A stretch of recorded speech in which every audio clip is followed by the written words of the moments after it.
Here's a close-up, y'all. This looked like a king stallion headed for Delaware's airport. No, you're fine. It's headed in.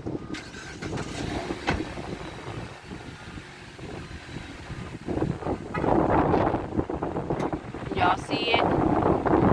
It's headed into the airport at Delaware's location, one of the main locations.